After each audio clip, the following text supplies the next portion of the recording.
We are called by God to be faithful. But you can go ahead and put your phone on silent. It's not that kind of call.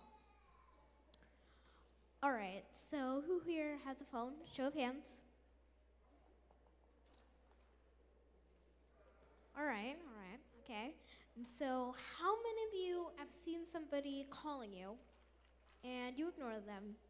You didn't really want to talk to them that much, so you just put your phone away and continue on with your life.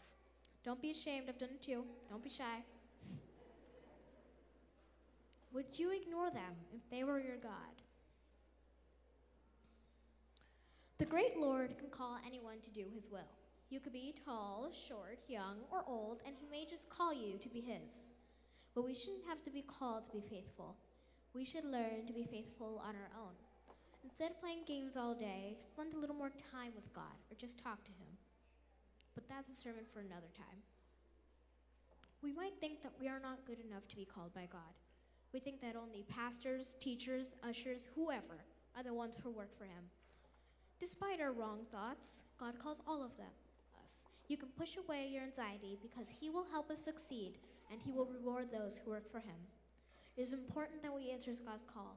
We need to remain faithful and loyal to him. One person that God reached out to was Abraham. God told him to get up and leave. Now, I want to paint a little picture for you. You're relaxing in your home. Maybe you're with family, maybe you're with friends, or maybe you're just by yourself. But picture just being told to get up and go. Right then, just you, your family, and your stuff, leaving behind everything and everyone else. But imagine if you actually did it. The Word of God says that the Lord had said to Abraham, "Go from your country, your people, and your father's household into the land I will show you." Genesis 12:4 continues, "So Abram went, as the Lord has told him." Now, I want you to let that sink in. I want you to really think about that. Are we doing the will of the Lord? Are we listening to his call? Are we getting up and going, leaving everything behind because we trust the Lord that greatly that we know he will take care of us?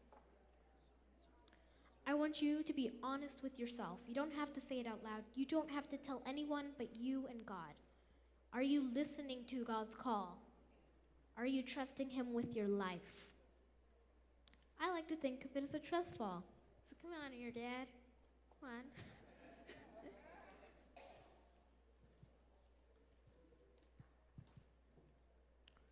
So someone stands behind you and they say, "Fall, I catch you." That's the whole idea of it, to test your trust with someone.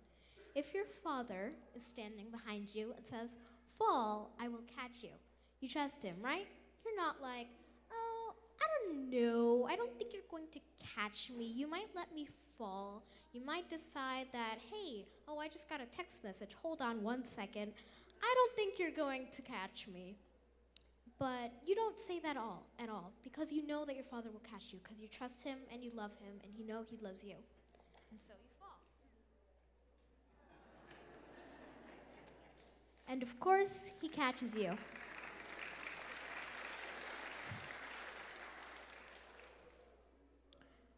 But let's say Waldo, who you've never met before, is behind you.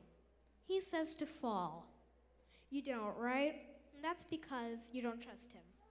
And people feel like hypothetical Waldo is how our God is. They don't trust God like they do our fathers. If we can trust our sinful mothers and fathers to catch us, why aren't we trusting the Lord to take care of us?